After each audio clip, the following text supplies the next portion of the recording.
نحمده ونستعينه ونستغفره ونؤمن به ونتوكل عليه ونعوذ بالله من شرور أنفسنا ومن سيئات أعمالنا من يهده الله فلا مضل له ومن يضلله فلا هادي له ونشهد أن لا إله إلا الله وحده لا شريك له ونشهد أن سيدنا وسندنا وحبيبنا ومولانا محمدا عبده ورسوله صلى الله عليه وعلى آله وأصحابه وبارك وسلم تسليما كثيرا كثيرا أما بعد فقد قال الله تبارك وتعالى في القرآن المجيد أعوذ بالله من الشيطان الرجيم بسم الله الرحمن الرحيم الحمد لله رب العالمين الرحمن الرحيم مالك يوم الدين إياك نعبد وإياك نستعين اهدنا الصراط المستقيم صدق الله مولانا العظيم وبلغنا رسوله النبي الكريم ونحن على ذلك لمن الشاهدين والشاكرين والحمد لله رب العالمين اللهم صل على سيدنا شفيعنا حبيبنا ومولانا محمد وبارك وسلم. بزرگان محترم، عزیز ساتھیوں، بھائیوں، بزرگوں، گزشتہ جمعہ آپ حضرات کے سامنے وَإِيَّاكَ نَسْتَعِينُ پر مذاکرہ ہوا تھا کہ ہماری مدد صرف اور صرف اللہ ہی سے ہوگی. دنیا کے اندر مدد کرنے کا لائق ہی صرف اور صرف اللہ ہے. عبادت بھی ہم اسی کی کریں گے، مدد بھی ہم اسی سے مانگیں گے. اللہ رب العزت نے سورہ فاتحہ کے اندر ایسے خزانے جمع فرمائے ہیں کہ پورے قرآن پاک کا خلاصہ سورہ فاتحہ ہے، اور سورہ فاتحہ کا خلاصہ اہدنا الصراط المستقیم ہے. پورے قرآن مجید کو اللہ رب العزت نے سورہ فاتحہ میں جمع فرمایا، اور پورے سورہ فاتحہ کو اہدنا الصراط المستقیم میں جمع فرمایا. تو گویا اہدنا الصراط المستقیم میں پورا قرآن مجید سمویا گیا ہے. اللہ کرے اللہ تعالی ہم سب کو قرآن پاک کے سمجھنے کی توفیق عطا فرمائے، اس کے مقتضیات پر عمل کی توفیق عطا فرمائے. اہدنا الصراط المستقیم، اے اللہ ہمیں سیدھے راستے کی ہدایت عطا فرما. ہر انسان کو ضرورت ہے سیدھے راستے کی. کوئی انسان چاہے دنیاوی اعتبار سے ہو، سیدھے راستے کی ضرورت ہے، اخروی اعتبار سے ہو، سیدھے راستے کی ضرورت ہے. جس کام میں بھی لگا ہوا ہے اس کام میں سیدھے راستے کی ضرورت ہے. انسان اگر سیدھا راستہ اختیار نہ کیا تو پھر وہ فتنے کا سبب ہو جائے گا، اور پھر وہ چیز دنیا کے اندر لائق نہیں رہے گی. سارے لوگ دیکھ کر کہیں گے کہ یہ سیدھے راستے پر نہیں ہے. ہماری زبانوں میں بولتی انہیں برابر نہیں.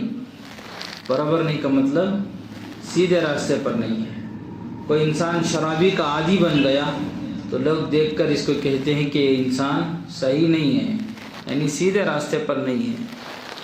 کوئی انسان برائی کے راستے پر ہے، کوئی انسان گالیاں زیادہ دینے والا ہے، کوئی انسان دنیا کے اندر ظلم زیادہ کرنے والا ہے، تو لوگ اس کو دیکھ کر کہیں گے کہ یہ تو صحیح نہیں ہے، یہ آدمی بڑا نامناسب آدمی ہے، یہ آدمی برا آدمی ہے، یہ آدمی گندا آدمی ہے، گویا انسان سیدھے راستے پر نہیں ہے۔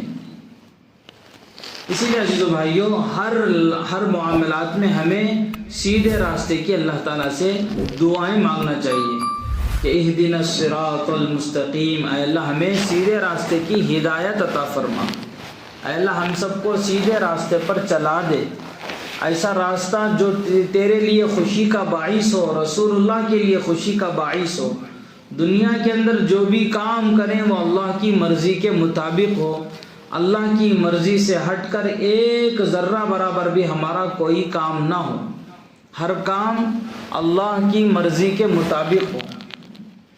انسان کو چاہیے کہ جو بھی کام کرے اس کام میں تصور کرے کہ میرا اللہ اس سے کیا چاہ رہا ہے، میرے اللہ کی رضامندی ہے یا نہیں ہے، جس دھندے میں میں لگا ہوں کیا میرا اللہ اس دھندے سے راضی ہے یا نہیں ہے، جس کام میں میں لگا ہوں وہ کام سے اللہ راضی ہے یا ناراض ہے۔ جب انسان کے دل کے اندر اتنی بات آ جاتی ہے کہ میرے کام سے میرا اللہ راضی ہے یا نہیں ہے، تو پھر وہ انسان جب معلوم ہو جاتا ہے کہ میرا اللہ اس سے راضی ہے، تو پھر سمجھ لیجئے کہ وہ راستہ ہدایت کا راستہ ہے، سیدھا راستہ ہے۔ انسان کو اگر برے راستے میں دل میں کھٹک پیدا ہوتی ہے کہ یہ کام برا ہے، یہ راستہ برا ہے، اور یہ کام اور یہ بزنس برا ہے، لیکن پھر بھی انسان اس کے اندر جا رہا ہے، پھر بھی انسان اس کے اندر پڑ رہا ہے، تو پھر یہ انسان غلط راستے پر پڑ رہا ہے۔ اسی لیے انسان کو چاہیے کہ اپنے ہر معاملے میں اللہ سے مدد مانگے، ایاک نعبد و ایاک نستعین، اے اللہ ہم تیری ہی عبادت کرتے ہیں، تیری عبادت کے درمیان میں اگر کوئی ہمارے لیے دنیا کی رکاوٹ چیز بن جائے، کوئی دنیا کا عمل ہمارے لیے تیری عبادت میں رکاوٹ بن جائے، تو اے اللہ ہم تجھ سے مدد مانگتے ہیں کہ اے اللہ تو ہماری مدد فرما، جس کام میں میں پھنس گیا ہوں اے اللہ اس کام میں میں لگ گیا ہوں، اے اللہ یہ برا کام ہے، اس سے نکلنے کی تو فیصلے عطا فرما، تو اس میں میری مدد فرما۔ اسی لیے گھر کے باہر نکلتے ہوئے بھی دعا سکھائی گئی، بسم اللہ توکلت علی اللہ، میں اللہ کے بھروسے سے باہر نکلتا ہوں۔ اللہ کا بھروسہ بہت ہی اہم چیز ہے، بہت ہی بڑی چیز ہے، اس لیے ہر انسان کو چاہیے کہ دعاؤں کے اہتمام کے ساتھ اللہ تعالیٰ سے مدد مانگتے ہوئے کہ مسجد میں داخل ہوں اللہ کی مدد مانگے، ہاتھ اٹھائیں اللہ سے مدد مانگے، کسی کام میں لگے اللہ تعالیٰ سے مدد مانگے کہ اللہ تو میری مدد فرما، یا اللہ تو میری نصرت فرما، میری مدد فرما، میری مشکلوں کو حل فرما۔ انسان کی مشکلوں کا حل کرنے والا صرف اور صرف اللہ ہے، اللہ کے علاوہ ہماری کوئی مشکل حل نہیں کر سکتا ہے۔ ساری دنیا کے ڈاکٹرز مل کر علاج کرنا چاہے اور اللہ نے اس کے اندر شفا نہیں رکھا ہے، تو پھر ساری دنیا کی مدد کرنے کے باوجود اس کے لیے مدد کارگر نہیں ہوتی، اس لیے کہ اللہ کی مدد شامل حال نہیں ہے۔ ساری دنیا مل کر کسی انسان کو بچانا چاہے، ساری دنیا کی طاقتیں مل جائیں، ساری دنیا کی پاور مل جائے، لیکن انسان کو بچانا چاہے اور اللہ تعالیٰ اسے مارنا چاہے، ساری دنیا مل کر اسے بچا نہیں سکتی۔ کسی کو اللہ تعالیٰ بچانا چاہے، ساری دنیا مل کر مارنا چاہے، ساری دنیا مل کر اسے ذلیل کرنا چاہے، ساری دنیا مل کر اسے مارنا چاہے، اور اللہ کی ذات ہے کہ اسے بچانا چاہ رہی ہے، تو ساری دنیا مل کر اسے مار نہیں سکتی۔ سیدنا ابراہیم علیہ السلام کو ساری اس وقت کے لوگ مل کر حضرت ابراہیم کو مارنا چاہ رہے تھے، سارے مل کر الگ الگ تدبیریں کیے، آگ جلائی گئی، آگ میں حضرت ابراہیم کو جھونکا گیا، لیکن اللہ تعالیٰ ان کو بچانا چاہا تو آگ کی طاقت بھی ان کے لیے کچھ نہیں کر سکی۔ اسی لیے مدد ہمیں ہر وقت اللہ تعالیٰ سے مانگنا چاہیے، اللہ کے علاوہ ہمیں کسی کے سامنے مدد نہ مانگے، مدد کرنے والی ذات صرف اور صرف اللہ کی ہے. اللہ کے علاوہ غیر اللہ سے مدد نہیں مانگنا چاہیے. غیر اللہ سے مدد مانگنا یہ گویا راہ راست سے ہٹنے کی علامت ہے. اسی لیے عزیز و بھائیو، ایاک نستعین، اے اللہ ہم تجھ ہی سے مدد مانگتے ہیں، تیرے ہی سے مدد مانگتے ہیں. اہدنا الصراط المستقیم، اے اللہ تو ہمیں سیدھے راستے کی ہدایت عطا فرما. ہدایت کس کو کہتے ہیں؟ ہدایت کی دو قسمیں ہیں. مثال سے اس کو سمجھ لیتے ہیں کہ ہدایت کس کو کہتے ہیں. اب یہاں سے مجھے بنگلور جانا ہے. میں ایک آدمی کو پوچھ رہا ہوں کہ بھئی بنگلور کو کیسا جانا. ایسے مین روڈ سے آپ سیدھا جا کر نیلمنگلہ سے رائٹ لے لیتے ہو، آپ بنگلور جا سکتے ہیں. تو یہ بتانے کا طریقہ ایسا ہوا کہ یہاں سے بیٹھ کو بتا ڈالے تو میں ایسا جاؤں. ہدایت کی ایک قسم ایسی ہے. دوسری ہدایت کی ایک قسم یہ ہے کہ کوئی آدمی پوچھا کہ بھئی بنگلور کو کیسا جانا، تو ان کا ہاتھ پکڑ لیے اور سیدھا لگ جا کو بنگلور کو چھوڑ کو ہے، پورا جا کو بنگلور کو چھوڑ. یہ ہے بھئی بنگلور. ہدایت کی بھی دو قسمیں ہیں. ایک قسم یہ ہے کہ سیدھا راستہ دکھانا. سیدھا راستہ اللہ تعالیٰ نے قرآن مجید میں دکھا دیا کہ یہ ایسا راستہ ہے، ایسے چلو، نماز پڑھتے ہوئے چلو، روزہ رکھتے ہوئے چلو، زکوٰۃ دیتے ہوئے چلو، حج کرتے ہوئے چلو، معاملات میں اچھے چلو، معاشرت میں اچھے چلو، اپنے اخلاق کو اچھے بناؤ. اللہ نے پورا قرآن میں راستہ دکھا دیا کہ یہاں سے یوں جانا، ایسا یہاں جانا، یہ کام میں تمہیں لگ گئے تو ایسا کرنا، وہ کام میں لگے تو تمہیں ایسا کرنا. یہ پورا اللہ نے قرآن میں بتا دیا ہے. اور یہ قرآن مجید جو یہاں بیٹھ کر اشارہ کر رہا ہے ایسے جا کر ایسا جاؤ بنگلور جاتی، تو قرآن مجید جنت کو جانے کا راستہ تمام انسانوں کے لیے کھولا ہوا بتا رہا ہے. ساری دنیا مل کر قرآن مجید کو دیکھ کر جنت کا راستہ معلوم کر سکتی ہے. اور یہ قرآن مجید ہدایت ہے اس کے لیے جو ہدایت کا راستہ تلاش کرتا ہو. اگر کوئی مسلمان نہیں ہے، غیر مسلم ہے، وہ بھی قرآن مجید کو دیکھ رہا ہے، کس نیت سے دیکھ رہا ہے؟ کہ مجھے ہدایت کا راستہ مل جائے، مجھے اس سے کچھ حاصل کرنا چاہیے، مجھے اس سے کچھ سمجھنا چاہیے، میں خدا کو سمجھنا چاہیے. تو اللہ تعالیٰ قرآن پاک میں فرماتے ہیں ذالک الکتاب، یہ وہ کتاب ہے ھدی للمتقین، ہدایت کا راستہ دیتی ہے اس سے ڈرنے والوں کے لیے. تو یہاں بیٹھ کر جو بولتی کہ یہاں سے وہاں جاؤ، وہاں سے وہاں جاؤ، سیدھا آپ بنگلور جاتی، تو یہ ہدایت کا پہلا طریقہ جس کو اللہ تعالیٰ نے قرآن مجید میں بیان فرما دیا. اس کو اگر کافر بھی پڑھے ہدایت کے راستے پر آ جاتا ہے، اگر مشرک بھی پڑھے ہدایت کے راستے پر آ جاتا ہے، اگر زندیق بھی پڑھے ہدایت کے راستے پر آ جاتا ہے. اگر دنیا کا کوئی انسان مجھے سیدھا راستہ، حق راستے کی تلاش کرنا چاہتا ہو، قرآن پاک کو پڑھے. اللہ قرآن میں کہتے ہیں ذالک الکتاب، اب آپ اس طرف آئے ہیں، اب آپ اس جگہ رخ کیے ہیں کہ یہ وہ کتاب ہے اور یہ وہ رخ ہے. ذالک الکتاب لا ریب فیہ، اس کتاب کے اندر ذرہ برابر بھی شک نہیں ہے. لا ریب، اس کتاب میں پورے قرآن مجید میں کیا نہیں ہے؟ شک نہیں ہے. اللہ لفظ شک ہے نا، عربی کا لفظ ہے. لفظ شک، شکن عربی کا لفظ ہے. شکن کے معنی یہ کرنا کہ نہیں کرنا، یہ کرنا کہ نہیں کرنا، اسے بولتی شک. لیکن عربی کا لفظ شک ہونے کے باوجود اللہ تعالیٰ قرآن میں شک کا لفظ استعمال نہیں فرمایا، ریب کا لفظ استعمال فرمایا. ہمارے اردو میں شک کے علاوہ دوسرا لفظ نہیں ہے، اس واسطے ہمیں ترجمہ کر دیتی یہ وہ کتاب ہے جس میں کوئی شک نہیں ہے کو ہمیں ترجمہ کرتی. لیکن ریب کا معنی شک نہیں ہے، اس سے بھی آگے کا گہرائی کا معنی ہے. مثال کے طور پر اب یہاں جاتے ہوئے ہم راستے میں ہینڈ پوسٹ میں کھڑے ہوئے ہیں، ہمیں معلوم نہیں ہے کہ رائٹ میں بنگلور نیلمنگلہ جانا ہے یا لیفٹ میں نیلمنگلہ کو جانا ہے. ہمیں معلوم نہیں ہے کہ لیفٹ میں جانا ہے یا رائٹ میں جانا ہے. تھوڑی دیر نیا آدمی کھڑ کر سوچ رہا کہ نیلمنگلہ رائٹ میں آتا ہے یا لیفٹ میں آتا ہے. پھر معلوم ہوگا اچانک سائن بورڈ پر اس کی نظر پڑ گئی رائٹ میں گئے تو نیلمنگلہ ہے.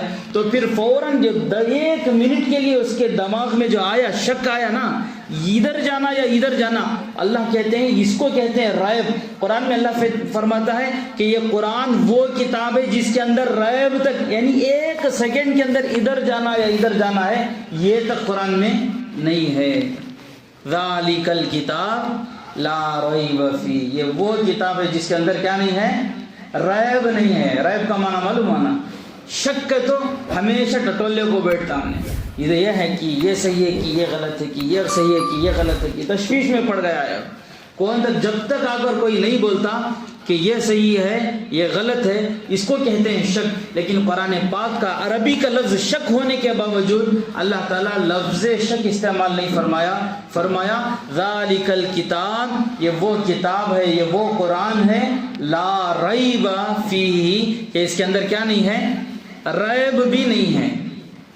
یعنی ایک سیکنڈ کے لیے جو ذہن کے اندر آ رہا کہ یہ صحیح ہے یہ صحیح ہے، اتنا تک قرآن پاک کے اندر نہیں ہے۔ تو قرآن پاک کتنا عظیم الشان کتاب ہے، قرآن پاک کو سمجھنا ہمارے لیے بے انتہا اور بے حد ضروری ہے۔ اسی لیے عزیزو بھائیو، اہدنا، ہدایت کی دو قسمیں آتی ہیں، ایک قسم ایصال الی المطلوب، دوسری قسم ایصال الی الطریق۔ جیسے میں نے اردو میں مثال دیکھو سمجھایا کہ ایک ہے یہاں سے کھڑے ہو کر بتا دینا کہ بھئی آپ ایسا جاؤ ایسا جاؤ ایسا جاؤ، قرآن مجید نے ساری چیزوں کو بتا دیا۔ آپ بزنس کر رہے ہیں، آپ کا بزنس صحیح ہے یا غلط ہے، قرآن کو دیکھو۔ آپ تجارت کر رہے ہیں، صحیح ہے یا غلط ہے، قرآن کو دیکھو۔ آپ شادی کر رہے ہیں، صحیح ہے یا غلط ہے، قرآن کو دیکھو۔ آپ کوئی گھر کے اندر کوئی فنکشن کر رہے ہیں، صحیح ہے یا غلط ہے، قرآن کے اندر دیکھو۔ آپ دنیا کے اندر کوئی معاملہ کر رہے ہیں، قرآن کے اندر دیکھو۔ آپ کوئی معاشرہ کر رہے ہیں، قرآن کے اندر دیکھو۔ اخلاق کا کوئی پہلو ہے تو قرآن کے اندر دیکھو۔ فرمایا زندگی کے اندر پیدا ہونے سے لے کر موت کے آخری سانس تک آپ جن جن معاملے میں پڑے ہیں ان تمام معاملات کو تم دیکھو قرآن پاک کے اندر۔ یہ وہ قرآن ہے کہ تمہیں راستہ دکھا دیتا ہے کہ تمہیں کیسے جانا ہے، تمہیں کیسے چلنا ہے، زندگی کیسے گزارنا ہے، زندگی کے اندر کن کن پہلوؤں کو تم آگے رکھنا ہے۔ یہ قرآن وہ ہے جو پہلا راستہ ہے کہ تمہیں سیدھا راستے تک پہنچا دے گا قرآن پاک۔ یہ پہلی ہدایت کی مثال یہ ہے۔ دوسری ہدایت کی مثال یہ ہے کہ آپ کو پکڑ کر لے جائے اور بنگلور میں جا کر چھوڑ دے کہ بھئی یہ آپ کی بستی ہے، آپ کا علاقہ ہے، جس علاقے کو آپ جانا چاہتے ہیں۔ یہاں وَإِيَّاكَ نَسْتَعِينُ میں ہم یہ دعا کرنا چاہیے کہ اے اللہ ہمیں تو سیدھے راستے تک پہنچا دے۔ اے اللہ تو ہمیں دکھایا تو نے راستہ، نماز پڑھنا تو نے دکھا دیا، روزہ رکھنا تو نے دکھا دیا، حج کرنا تو نے دکھا دیا قرآن پاک کے اندر، اے اللہ کیسے تجارتی کرنا تو نے دکھا دیا، اب ہمیں معلوم ہے، لیکن اے اللہ ہم تجھ سے مدد مانگتے ہیں اس بات کی کہ تو ہمارے ہاتھوں کو پکڑ کر ہمیں اپنی منزل تک پہنچا، سیدھے راستے پر تو ہمیں قائم رکھ۔ یہ اللہ تعالیٰ سے ہمیں دعا کرنا چاہیے۔ ایاک نعبد، اے اللہ ہم تیری ہی عبادت کرتے ہیں، وایاک نستعین، اور ہم تجھ سے مدد بھی مانگتے ہیں۔ مدد کیسی مانگتے ہیں؟ اہدنا الصراط المستقیم، اے اللہ سیدھے راستے کی ہم تجھ سے مدد مانگتے ہیں۔ سیدھا راستہ تو نے دکھا دیا، ہمیں معلوم ہو گیا سیدھا راستہ کیا ہے، لیکن اے اللہ ہم تجھ سے دوسری قسم ہدایت کی مانگتے ہیں۔ پہلے طریقہ آپ نے بتا دیا کہ حق کیا ہے، سچ کیا ہے، ہمیں معلوم ہو گیا کہ نماز پڑھنا ہے، لیکن اللہ ہم تجھ سے مانگتے یہ ہیں کہ تو ہمارے پیر، ہمارا دل، ہمارے جسم کا ایک ایک عضو کو پکڑ کر تو ہمیں سیدھے جنت تک لے کر جا، اس کی ہمیں مدد مانگنا چاہیے۔ اس لیے جو بھائیوں ہم جمعہ کی نماز بھی ادا کرتے ہیں، یہ اللہ کی توفیق سے ادا کرتے ہیں۔ اللہ نے اگر توفیق نہیں دیا تو ہم بہانے بنا کر گھروں میں رہ جاتے ہیں۔ توفیق بھی خدا کی ذات سے ملنا چاہیے، اسی لیے توفیق بھی اللہ تعالیٰ سے مانگنا چاہیے کہ اللہ ہمیں توفیق عطا فرما۔ بولتے ہیں اللہ تو ہمیں نیک کام کرنے کی توفیق عطا فرما، برے کاموں سے بچنے کی توفیق عطا فرما۔ یہ توفیق بھی وہی ہے، اسی لیے حضرت عائشہ رضی اللہ عنہا سے حضور پاک صلی اللہ علیہ وسلم نے ایک دعا سکھائی، غرض یہ وہ دعا، یہ اہدنا الصراط المستقیم ہی کی دعا ہے۔ اللہ سے دعا کرنا چاہیے۔ حضرت عائشہ کو حضور نے بتایا کہ عائشہ یہ دعا کرو، اللہم اے اللہ ان قلوبنا میرا دل، ونواسینا ہماری پیشانی، وجوارحنا اور ہمارے جسم کا ایک ایک عضو، لم تملکنا منہا شیئا یہ جسم کے ایک ایک عضو میں سے یہ تے کہ بھی ہمیں مالک نہیں ہیں، ہم اپنی آنکھوں کے مالک نہیں ہیں، ہمارے اندر اتنی بھی طاقت نہیں ہے کہ ہماری آنکھوں کو کھلی کی کھلی رکھیں، ہماری آنکھوں کو کھلی کی کھلی رکھیں، اور ہم سوئے نہیں اس کے بھی ہم مالک نہیں ہیں، ہماری آنکھیں بند نہ ہوں اس کے بھی ہم مالک نہیں ہیں، پیشاب کو ہم روک سکیں اس کے بھی ہم مالک نہیں ہیں، ہماری ضروریات کو ہم روک سکیں اس کے بھی ہمیں مالک نہیں ہیں۔ اے اللہ جسم کا ایک ایک عضو کا مالک تو ہے۔ اللہ نے حضور نے فرمایا ان قلوبنا، اللہ ہمارا دل، ان قلوبنا ہمارا دل، ونواسینا ہماری پیشانی، اور وجوارحنا جسم کا ایک ایک عضو، لم تملکنا ہم اس کے مالک نہیں ہیں،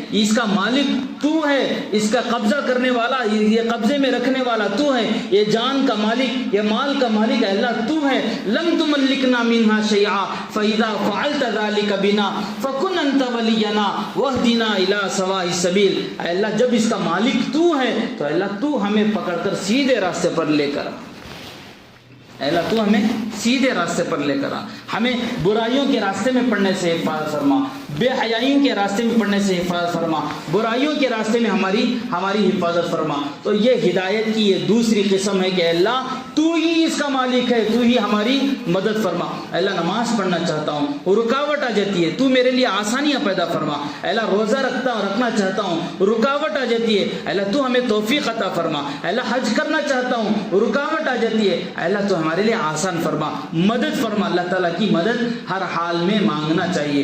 اسی لیے عزیزو بھائیو، اہدنا الصراط المستقیم کی بڑی لمبی تفسیر ہے، جیسا کہ میں نے بتایا کہ پورے قرآن مجید کا خلاصہ، پورے قرآن کو اللہ نے الحمد شریف کے سورے میں اتار دیا، اور پورے الحمد شریف کے سورے کو صرف اہدنا الصراط المستقیم